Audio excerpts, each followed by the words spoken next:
Mes chers camarades, nous le savons, rien n'est écrit d'avance. Aussi, comment aurions-nous pu imaginer, à la sortie de notre 18e congrès, que nous réaliserions un mandat des plus singuliers? D'une part, si les différents gouvernements qui sont succédés depuis plusieurs décennies ont tous contribué à leur manière à répondre aux aspirations du capital, à savoir le démantèlement du modèle social français, force est de constater que les pouvoirs exécutifs et législatifs, issus des échéances électorales de 2017, ont excellé en la matière, au point de pouvoir être répertoriés parmi les plus violents à l'égard du monde du travail, de la jeunesse et des retraités. D'autre part, comment aurions-nous pu imaginer un seul instant que l'émergence d'un virus dans une partie du globe se transformerait aussi vite en une véritable crise humaine, sanitaire, économique et sociale dont la sortie est loin d'être pleinement effective? Pour autant, nous avons su au cours de ce mandat mener des luttes, élaborer plusieurs initiatives, actions, expressions pour la conquête de nouveaux droits économiques, sociaux et environnementaux au service de l'intérêt général.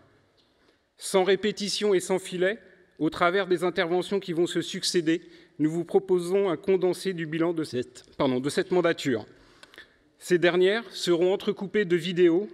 Pour certains et certaines, elles sont déjà connues.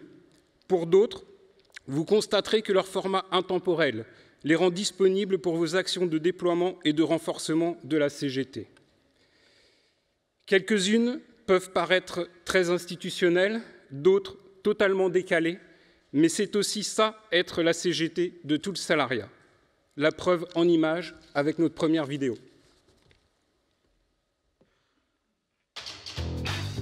Le salaire d'un travailleur au SMIC augmentera de 100 € par mois. Il manque comme un arracheur de dents. Bien, mon fidèle.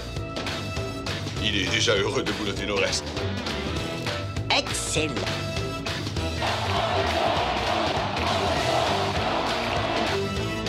Joyeux Noël, fée.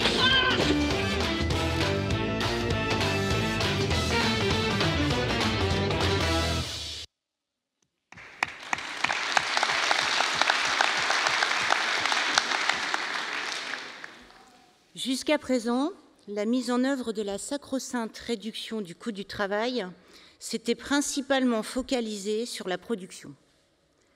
Jamais rassasié, l'accroissement de la rémunération du capital a besoin de nouvelles proies. Cette fois, c'est le tour des cols blancs. En usant et en abusant d'arguments fallacieux, le gouvernement aura orchestré un véritable cadre bashing. Il faut dire que l'emploi qualifié ne cesse de croître pour représenter 50% du salariat. Ainsi, la reconnaissance des qualifications et des compétences commence à représenter une manne financière non négligeable. De la loi Pacte à la réforme de l'assurance chômage, en passant par le projet instaurant un système universel de retraite par points, nous y retrouvons la même idéologie. Réduire la contribution du capital au financement de la protection sociale. Par conséquent, diminuer la rémunération du travail et donc la reconnaissance des qualifications et des compétences. Et pour finir, inciter les ICTAM à recourir au marché de l'assurantiel privé contre le risque de perte d'emploi ou pour la construction d'un capital retraite. Financiarisation et capitalisation sont les maîtres mots du modèle de société qui nous est proposé. Expression en propre ou travail conjoint, à l'image de notre tribune dans la presse et d'une pétition commune avec la CFE-CGC, nous avons dénoncé la tentative d'instrumentalisation des cadres, d'en faire simultanément les boucs émissaires du déséquilibre financier du régime actuel d'assurance chômage et les poissons pilotes d'une déstructuration de ce dernier. Dans le même temps, nous avons porté dans le débat public d'autres sources de financement pour pérenniser le système actuel. Dès les annonces de la loi Pacte, cheval de Troie de la mesure phare du quinquennat que doit incarner le projet de système de retraite universel par points, nous avons élaboré un travail d'analyse et de décryptage des incidences de la future réforme. Nos tracts, nos pancartes, Le simulateur ou encore nos interventions dans le débat public, suite aux sollicitations d'associations, de collectifs ou encore médiatiques, ont sans aucun doute contribué à l'élaboration du rapport de force et au renversement de l'opinion publique. Si la réforme n'est pour l'heure pas encore appliquée, nous savons d'ores et déjà qu'elle n'est qu'en suspens. En effet, plusieurs candidats et candidates, déclarés ou non d'ailleurs pour les échéances de 2022, annoncent déjà qu'en cas d'élection, il sera nécessaire de travailler plus longtemps. L'animosité à l'égard des services publics et des statuts de ceux qui les exercent en leur sein n'étant jamais rassasiés, l'exécutif portera une seconde charge contre la fonction publique. Après la présentation du plan Action publique 2022, Emmanuel Macron profitera de l'opportunité que lui offre le mouvement des Gilets jaunes en renvoyant la responsabilité de ses choix libéraux sur les hauts fonctionnaires considérés comme hors sol. La sentence sera sans appel. La disparition de l'ENA au profit de l'Institut des services publics sonne l'hallali de l'encadrement supérieur des trois versants de la fonction publique. Ce dernier étant perçu comme trop réticent à appliquer les politiques d'austérité et le dogme libéral de la baisse de la dépense publique, sera repris en main idéologiquement et fermement. Au travers de la rédaction de nombreuses expressions appelant aux journées de mobilisation, d'un décryptage du rapport Thiriet, de 2 journées d'études en lien avec l'UFSE et les UFICT, services publics et santé et action sociale, nous avons porté la défense et l'amélioration du statut général des fonctionnaires, fondé sur les principes d'égalité, de neutralité, d'indépendance et de responsabilité au service de l'intérêt général. Maintenant, je vais vous proposer une courte vidéo sur ce qu'est l'UGICT.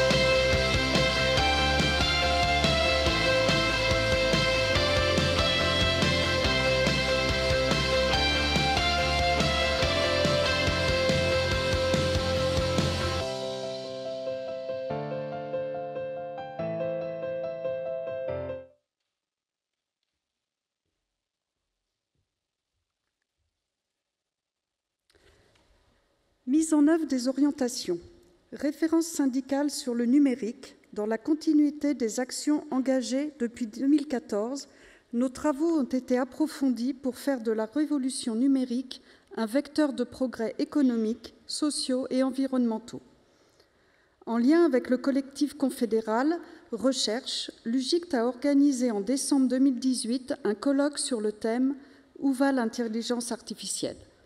sujet qui a été accentué par la pandémie. La qualité des échanges a permis la rédaction du guide « Intelligence artificielle et algorithmes, pour quelle révolution ?» La mutation du travail et la prévention des risques psychosociaux ont donné lieu à l'élaboration et la dispense de formations en direction du corps militant.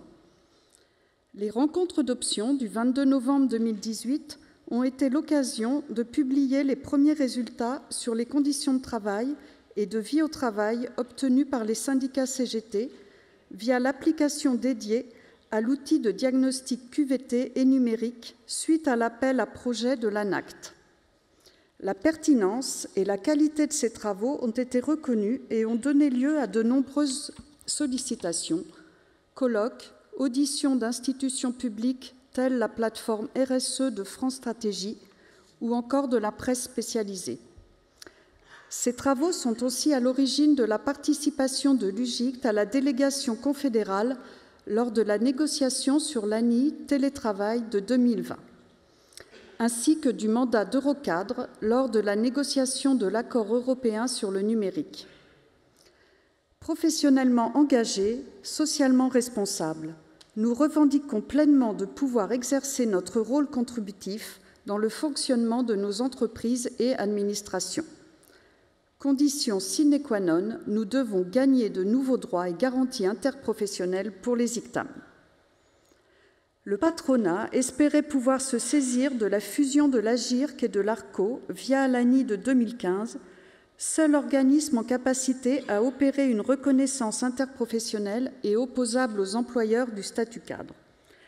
Nous avons été en capacité de créer et de maintenir l'unité syndicale, nous permettant d'imposer au patronat, plus particulièrement au MEDEF, la tenue d'une négociation et la signature d'un accord national interprofessionnel relatif au personnel de l'encadrement.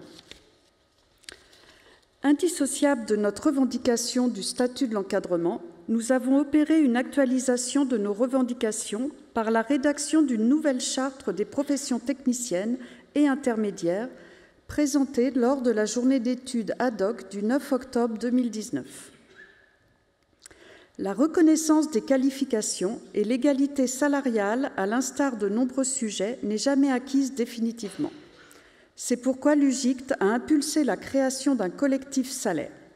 Malheureusement, les travaux ont été percutés de plein fouet par le mouvement contre la réforme des retraites, puis la pandémie.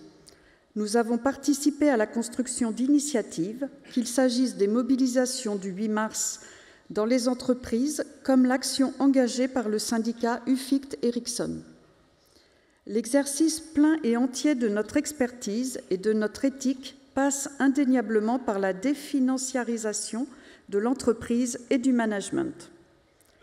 Le site contributif « Le travail est à nous » a pour objectif d'identifier avec les ICTAM les actions à mener afin de se réapproprier le travail et lui donner sens. La constitution du groupe de travail, composé d'organisations, d'avocats et d'experts comptables, a pour ambition d'aider le corps militant à démonter les circuits financiers permettant l'optimisation fiscale, privant de fait les salariés de la rémunération de leur travail. Fort de nos analyses sur les méfaits du Wall Street Management et nos propositions pour le plein exercice de notre éthique professionnelle, ce mandat a été l'occasion de publier le guide « Évaluation » traitant de la double nature des ICTAM, évalués, évaluateurs. Des formations et un guide sur les violences sexistes et sexuelles ont été conçus et sont à disposition de nos organisations. Dans un contexte où la notion même de citoyenneté dans l'entreprise s'érode, l'UGIC s'est investi dans la création de la Maison des lanceurs d'alerte comme membre fondateur et a aussi impulsé ou soutenu des campagnes publiques de soutien. De plus, dans le cadre d'un appel à projets lancé par Eurocadre, l'UGIC a participé au séminaire sur la déclinaison de la directive européenne sur les alertes professionnelles. Récemment, nous nous sommes engagés dans une campagne afin d'obtenir la transposition de la directive européenne dans le droit français et ainsi déverrouiller la loi Sapin II. Au quotidien, l'exercice de nos responsabilités professionnelles a un impact sur l'environnement, d'où l'implication de l'UGIC dans l'élaboration d'une application dénommée Radar environnemental, outil d'évaluation sur l'environnement de l'entreprise et de sa chaîne de valeur. C'est pourquoi, parmi nos priorités, il nous faut approfondir, proposer et agir sur les questions industrielles en lien avec les questions environnementales. En ce sens, a été créé un collectif ingénierie dans les suites des rencontres d'options, futurs alternatifs, comment travailler, produire, consommer, vivre autrement. Notre manifeste pour la responsabilité environnementale a été l'occasion de présenter 10 axes revendicatifs pour concilier progrès social, économique et environnemental. De nos analyses sur les incidences des ordonnances Macron sur les forfaits jours, avec notre guide relatif aux droits des salariés sur le sujet, en passant par notre campagne participation active au groupe de travail sur la campagne confédérale 32 heures, ou encore à notre intervention lors d'un séminaire européen organisé par la CES sur le droit à la déconnexion et le télétravail. L'UGIC a porté la nécessité de la réduction du temps et de la charge de travail pour travailler moins, travailler tous, travailler mieux. Vous présenter un bilan de cette mandature sans évoquer l'activité durant la pandémie n'aurait aucun sens. Au lendemain du 17 mars 2020, des mesures ont été prises permettant d'assurer notre fonctionnement, de renforcer le lien avec les organisations dans une période où l'organisation du travail était déréglementée par un décret au nom de la continuité économique. Ainsi, nous avons pu répondre sur les incidences de ces décrets sur le temps de travail, la rémunération en lien avec l'activité partielle. Face à la généralisation non encadrée du télétravail et ses conséquences, ont été réalisées campagnes revendicatives, webinaires, ainsi que 2 enquêtes nationales, ayant respectivement obtenu 36 000 et 15 000 réponses sur les conditions d'exercice du télétravail durant la pandémie. Autant d'éléments qui nous ont permis de porter la nécessité d'encadrer sa pratique, ainsi qu'un droit effectif à la déconnexion. La publication de nos guides « Management à l'ère du numérique, négociation du télétravail » sont plus que d'actualité. Comme l'appelle l'ordre du jour de notre congrès, la refonte de notre journal d'options, réalisée en lien avec les organisations, a été engagée et vous sera présentée.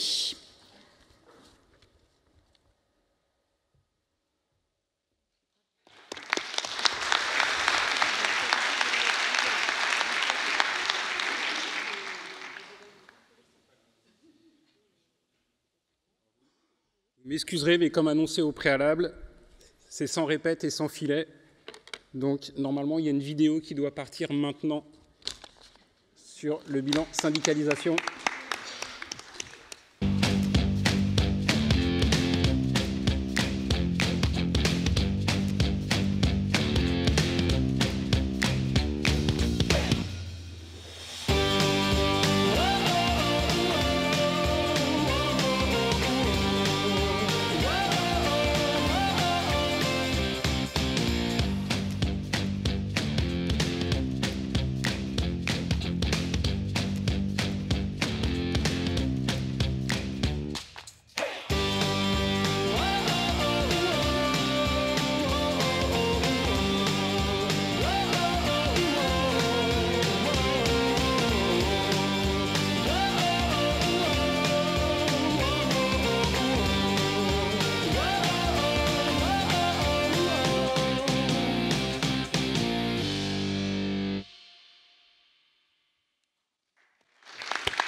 Nous le savons, la CGT est face à un double enjeu.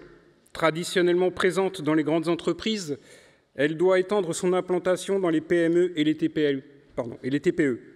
Parallèlement, elle doit, en lien avec l'évolution du salariat dans les grandes entreprises, faire progresser rapidement la syndicalisation de masse des ICTAM.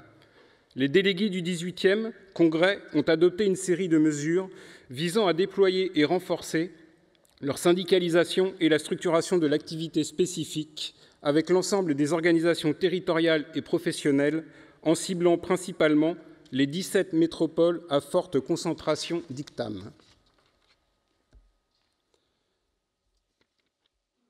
Alors, à ce jour, seulement 9 disposent aujourd'hui d'un ou d'une animatrice de l'activité spécifique ou d'un collectif ou d'une commission départementale UGICT. Cependant, la dynamique territoriale donnée par notre précédent congrès a permis une amélioration significative.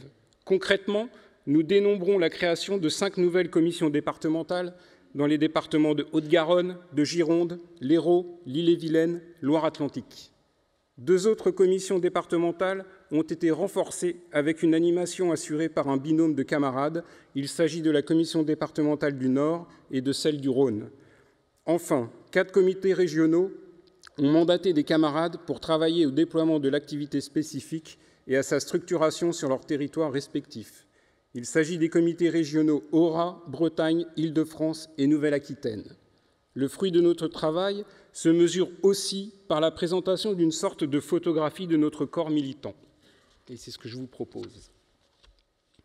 La non-affiliation systématique des ICTAM syndiqués à la CGT, l'affiliation des seuls ingénieurs cadres dans certaines fédérations, le renseignement aléatoire de cogiciels, pour les camarades qui ne le savent pas, c'est le répertoire des adhérents, L'aspect exclusivement quantitatif de Cogetise, c'est la partie finance, sont autant d'éléments qui ne nous permettent pas de connaître précisément le corps militant de l'UGICT.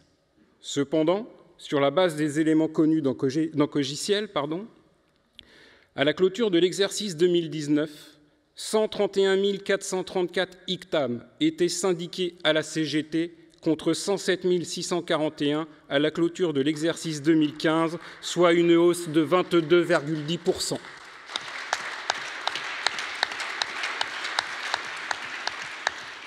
Cette situation pointe tout de même un paradoxe entre cette tendance et l'idée reçue que tendent à confirmer pourtant nos baromètres annuels. La défiance des ICTAM à l'égard des organisations syndicales et principalement de la CGT, qui ne serait pas une organisation syndicale pour l'encadrement. Ces derniers n'ont sûrement jamais eu entre les mains les différents matériels produits par l'UGICT, tels que les tracts revendicatifs, les flyers dans le cadre des élections de la fonction publique, des élections TPE, ou encore de syndicalisation du collectif Jeunes Diplômés, qui, au regard de ces chiffres, ont porté leurs fruits. Étrangement, nous constatons avec 78 386 FNI déclarés UGICT une diminution du nombre d'affiliés. Cela s'explique notamment par la méconnaissance de l'UGICT dans nos organisations ou de la procédure à suivre pour effectuer l'affiliation. Parfois, c'est aussi une volonté politique assumée de ne pas reconnaître la pertinence de l'activité spécifique et de sa structuration, avec un argumentaire fallacieux d'être considérée comme une activité catégorielle.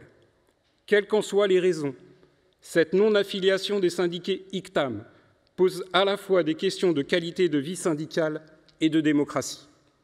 De vie syndicale, car les ICTAM non affiliés ne sont pas destinataires des expressions de l'UGICT, mais aussi de celles de leur propre union fédérale, de leur champ professionnel, de tracts d'information sur des sujets impactant l'encadrement, les cahiers revendicatifs, etc. Or, si un syndiqué ne trouve pas d'intérêt à son adhésion, notamment par la pertinence des informations qui lui sont communiquées, se pose légitimement la question de la pérennité de son adhésion. Des problèmes de démocratie, car la non-affiliation, qu'elle soit volontaire ou non, remet en cause le principe même du syndiqué acteur-décideur si cher à la CGT. Tout ICTAM non affilié est de fait inconnu de son union fédérale et de l'UGICT et ne peut donc prétendre à participer aux conférences, congrès des organisations spécifiques et par conséquent ne peut prétendre prendre des responsabilités dans ces dernières et participer à leur déploiement et à leur renforcement. Alors que la particularité des métiers à prédominance féminine dans l'ensemble du salariat, y compris pour les professions techniciennes et intermédiaires, a été mis en avant par l'actualité, et malgré l'existence de nos campagnes pour l'égalité salariale entre les femmes et les hommes ou contre les violences sexistes et sexuelles, les femmes ne représentent toujours qu'un tiers des adhérentes ICTAM à la CGT. Se pose alors la question de la pertinence de nos travaux ou de leur diffusion auprès des salariés. La syndicalisation des femmes doit être une de nos priorités dans nos actions de syndicalisation pour être la CGT de tout le salariat. Concernant la répartition entre catégories socio-professionnelles, elle reste quasiment la même, avec une prédominance des professions techniciennes et intermédiaires qui représentent près de 60% des syndiqués ICTAM. Même observation quant au statut de l'établissement des syndiqués. Malgré une légère augmentation des salariés du secteur privé, plus de la moitié de nos adhérents restent issus de la fonction publique ou d'entreprises publiques. L'accroissement du nombre d'ICTAM syndiqués à la CGT n'est pas le fruit d'une mise à jour des renseignements dans Cogiciel, mais bel et bien de nouvelles adhésions. Le nombre d'adhésions annuelles à la CGT diminue de 5,14% entre les exercices 2015 et 2019. Sur la même période, le nombre d'ICTAM dans les nouvelles adhésions augmente de 17%. Il faut donc, comme évoqué un peu plus haut, travailler à l'affiliation effective de ces nouveaux adhérents. Enfin, comment parler de vie syndicale sans aborder la question de la formation syndicale ? Pour répondre aux demandes des organisations au cours de ce mandat, une déclinaison de notre formation a été expérimentée. Les ICTAM dans la CGT, pourquoi comment ? Avec des organisations territoriales et professionnelles qui ont assuré 9 stages. Force est de constater que le calendrier des mobilisations, conséquence de l'actualité sociale, et le protocole sanitaire qui se sont imposés à nous ont fortement impacté la tenue de nos stages. Ce ne sont pas seulement les seules explications. Ces éléments neutralisés font apparaître que le premier motif d'annulation de stage résulte d'un nombre d'inscrits insuffisant. Bien que n'apparaissant pas dans le tableau projeté, plusieurs stages ont été maintenus malgré un taux de participation légèrement supérieur à la moyenne du nombre de places disponibles. Nous devons donc nous questionner au moins sur 2 sujets. L'accès et la qualité des informations sur les stages proposés, la durée de nos stages, quand on sait que lorsqu'un ICTAM s'absente de son poste de travail, sa charge de travail ne cesse de s'accumuler. Pourtant, la formation syndicale reste incontournable pour le fonctionnement de notre activité syndicale et la construction d'une politique des cadres pertinente.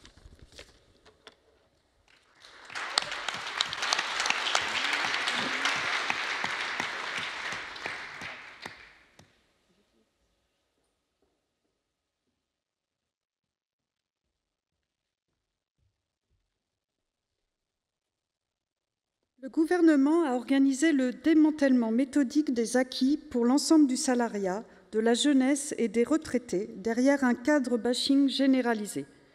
L'UGICT a pleinement contribué à l'élaboration du rapport de force contre notamment la réforme des retraites et de l'assurance chômage, le plan Action publique 2022. En lien avec les organisations, nous avons su analyser et défendre les conditions de travail et de vie au travail des ICTAM impactés par la pandémie de Covid-19 et les ordonnances d'application de la loi instituant l'état d'urgence sanitaire. Dans le même temps, en adaptant notre fonctionnement à la situation que nous traversions, en lien avec les UFICT, les commissions départementales, les syndicats, nous avons mis en œuvre la quasi-totalité de nos engagements du précédent congrès.